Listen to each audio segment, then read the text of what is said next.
I feel good, like, being in the gang. It's nice for you to play with someone so that you don't get lonely and upset. You can do what you want, go out places, trust each other. It would probably be quite lonely for the people who haven't got friends, who would like them, because they see all other people with their friends running around having a good time and they can't. You can't live without friends. They just said, I don't want to be your friend anymore, and just went off with their other friends. Sometimes I get lonely and I feel as if everybody hates me or I've done something bad. He made me feel like I was an outcast of some sort, that I couldn't come up to his playing standards.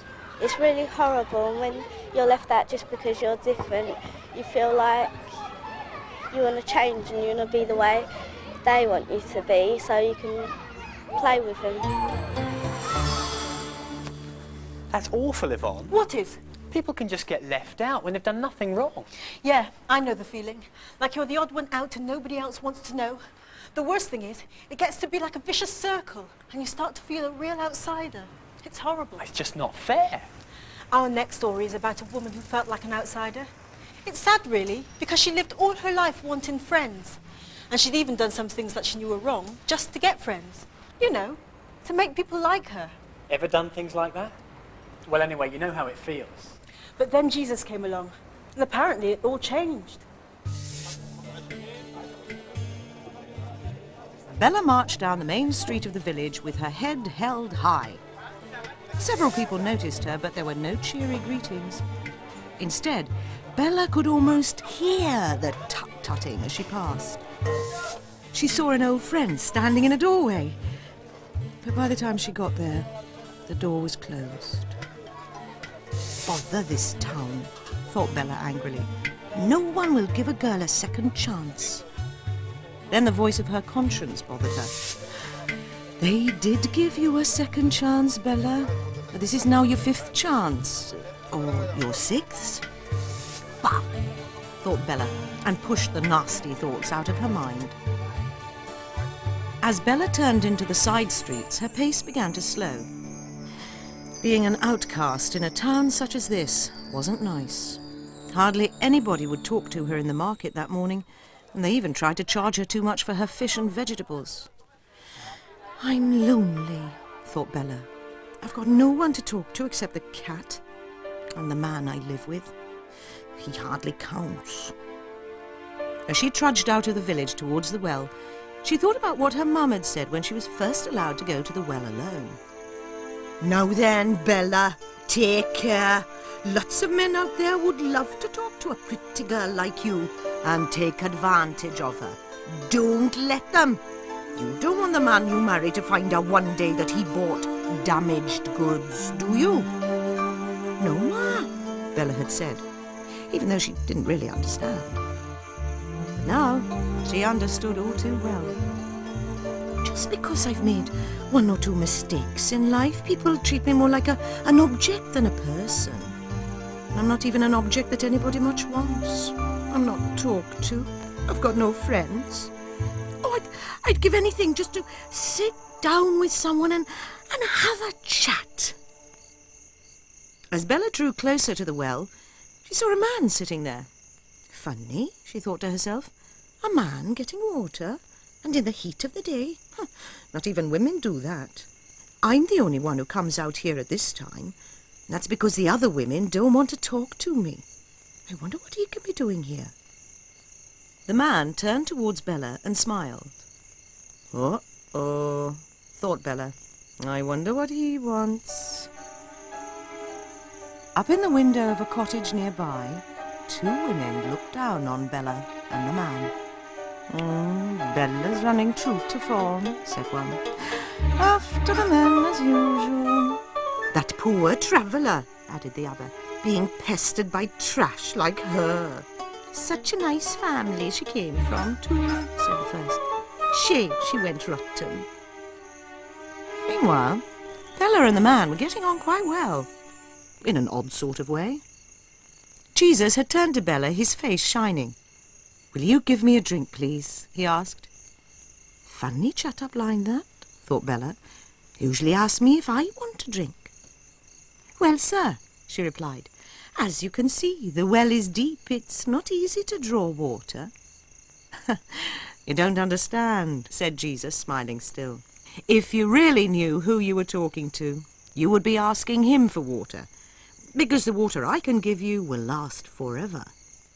"That sounds good," said Bella. "May I have some of that, please? It'll save me going back and forth to the well." "No, you don't understand," said Jesus.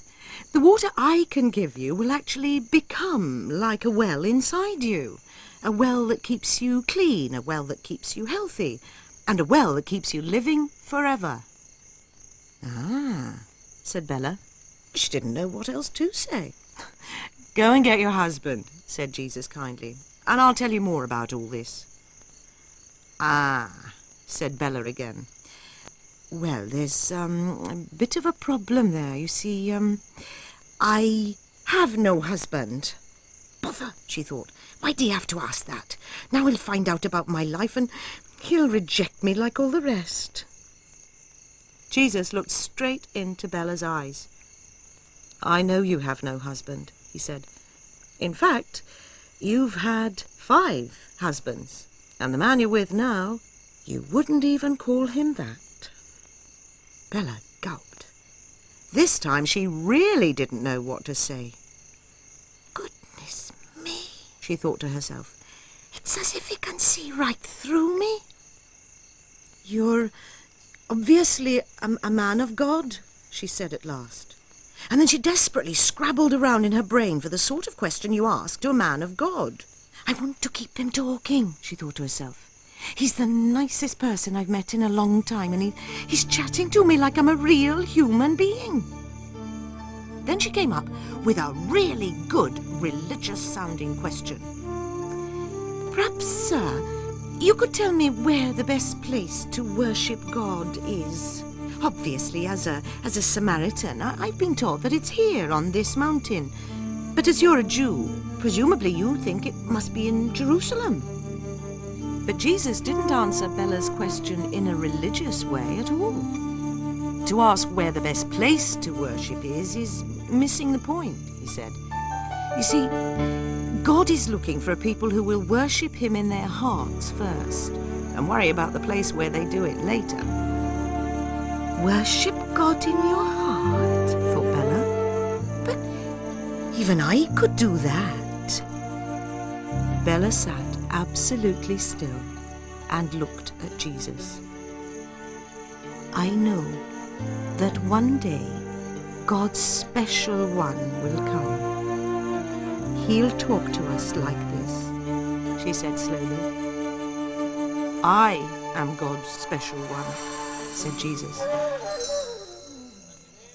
Bella rushed back into the town, screaming at the top of her voice, "Oh, I've met God's special one! I've met Messiah!" "How do you know, Bella?" laughed the town drunkard. "Because he told me everything I ever did," said Bella excitedly. "It must have been interesting listening," said one of the ladies who'd looked down on Bella earlier. "I can't wait to meet this fellow," muttered somebody else. "Yes, please come and meet him," said Bella. "Please, I want everybody to meet him." And you know what? They came. The whole town came to find out more about Jesus. They came and sat down by the well, and he chatted to them. Some people came because Bella persuaded them to, and some came because Bella kept on about it. And when they came, they realized that Jesus was something special. "Oh, Bella was right. This guy is marvelous," said one. "When he's talking, it's almost as if God himself is sitting there," said the town drunkard. "If somebody had told me that Bella would have been the one to lead us all to God," said another man, "I never would have believed it." "Well, I was pretty surprised myself," said Bella. "But God wasn't surprised," said Jesus. "He knew you were the right one to let people know about me." Well, Yvonne, what did you make of that? I like the woman in the story. And? And I like Jesus as well. He was nice to the woman when nobody else understood. And he didn't try to make her feel bad about herself, but wanted her to feel good about herself, even though what she was doing was wrong. I suppose he showed her that God wanted to forgive her, and there's no such thing as a hopeless case. So you got quite a lot out of it in the end, then? Yeah, I suppose I did. What did you get out of it? Oh, I like the ducks. Which ducks? I mean to say, you didn't notice the ducks? I didn't see any ducks. The best bit,